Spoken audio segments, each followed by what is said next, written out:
Good morning बच्चों, आप लोग कैसे हैं। देखिए, आज आपके लिए जो कल के प्रश्न छूट गए थे लघु उत्तरीय वाले, जो आपका पहला पाठ था राष्ट्र का स्वरूप, उसमें से जो प्रश्न थे जो बचे हुए थे उनका उत्तर मैं आपको बता रहा हूँ। इनको आप सुन लीजिए और उसके बाद में घर से आप लोग इसको लिख करके और आप लाइएगा, ठीक है। अगर किसी को समझने में कोई दिक्कत हो तो बताइएगा, ठीक है। देखिए, इसमें जो सबसे पहला प्रश्न है वो है, वसुंधरा का क्या आशय है, स्पष्ट कीजिए। तो आपका जो पहला प्रश्न है कि वसुंधरा का क्या आशय है, तो देखिए, हिंदू धर्म के अनुसार वसुंधरा एक देवी हैं जो अपने आप में सब चीज़ को धारण करती हैं। तो इस तरह से अगर दूसरी तरह से भी देखा जाए तो जैसा कि इसमें दिया गया था किताब में कि धरती माता की कोख में जो अमूल्य निधियाँ भरी हैं उसी के कारण वो वसुंधरा कहलाती है। तो आप इसका आंसर इस तरह से लिख सकते हो कि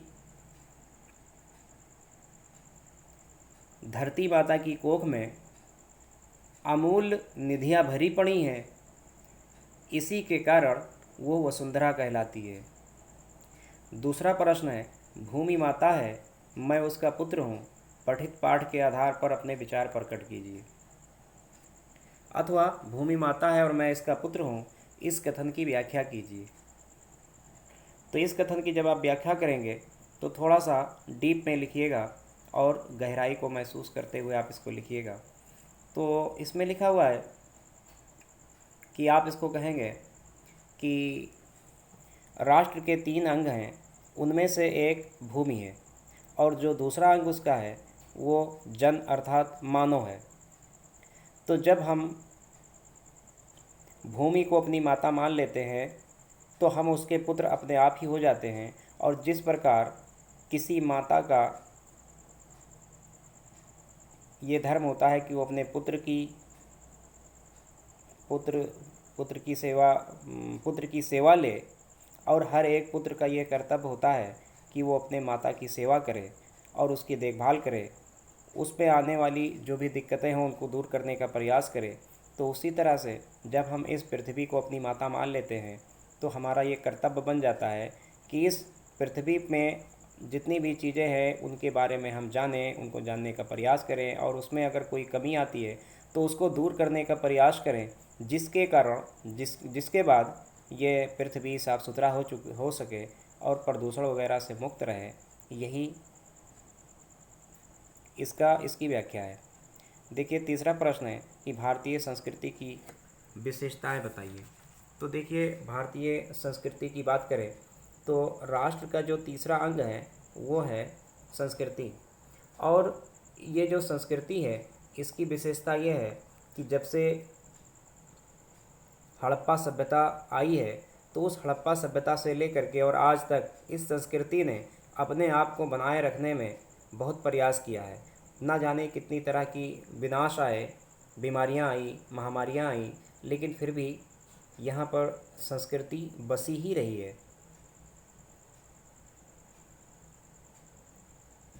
और विशेष तौर से भारतीय संस्कृति की बात की जाए तो इस भारतीय संस्कृति के अंदर भाईचारा, एकता, देश प्रेम, ये सारी चीज़ें जो बहुत ज़माने से चली आ रही हैं, यही इस भारतीय संस्कृति की विशेषताएं हैं। अगला प्रश्न जो आपका है कि लेखक ने संस्कृति को जीवन बिटप का पुष्प क्यों कहा है। तो देखिए, इसका आंसर आप पहले भी आप हो चुका है, इसलिए इसको मैं नहीं बता रहा हूँ, ये मैंने कल बता दिया था। अगला प्रश्न है कि प्रस्तुत पाठ के अभिप्रेत उद्देश्य का उल्लेख एक संक्षिप्त अनुच्छेद में कीजिए। यानी ये जो राष्ट्र का स्वरूप जो पाठ दिया गया है, इसका उद्देश्य क्या है पढ़ाने का, इसको संक्षेप में यानी शॉर्टकट में आपको बताना है।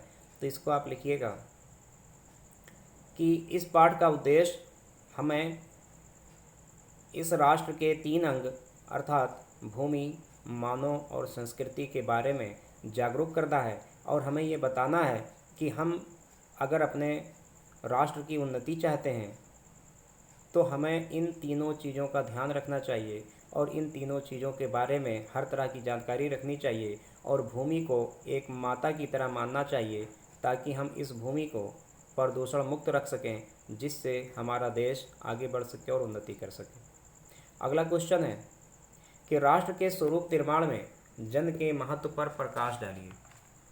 तो इसका आंसर यह है कि जैसा कि पाठ में दिया गया है कि मातृभूमि पर निवास करने वाले यानी भूमि पर निवास करने वाले मनुष्य इस राष्ट्र के दूसरे अंग हैं, और राष्ट्र के स्वरूप का निर्माण में इस मानव का बहुत बड़ा योगदान है।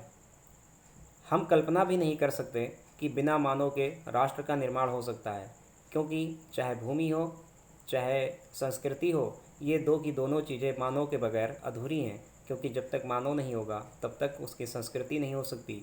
और भूमि चाहे जितनी अच्छी हो, लेकिन यदि उस पर मानव नहीं होगा तो उसकी देखभाल कौन करेगा, और उसको हर तरह से जो उसके अंदर बसने वाली अमूल्य निधियां हैं उनका उपभोग कौन करेगा। और जब तक उनको उपभोग करने वाला कोई नहीं होगा तब तक उसकी कीमत, उसकी वैल्यू कुछ नहीं हो सकती।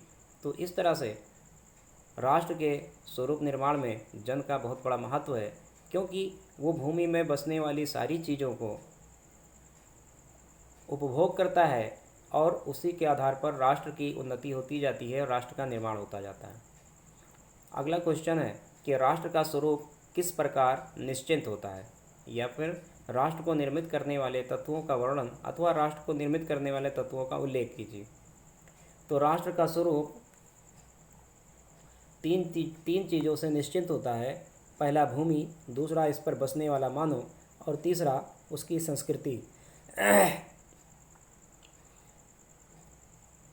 जैसे कि नीचे दिया गया कि राष्ट्र को निर्मित करने वाले तत्वों का उल्लेख कीजिए, तो आप इसका आंसर इस तरह से भी लिख सकते हैं कि राष्ट्र को निर्मित करने वाले तत्व निम्नलिखित हैं। नंबर 1 पृथ्वी, नंबर 2 मानव, नंबर 3 मानव की संस्कृति। अगला क्वेश्चन है कि लेखक की दृष्टि में एक आदर्श राष्ट्र का स्वरूप क्या है।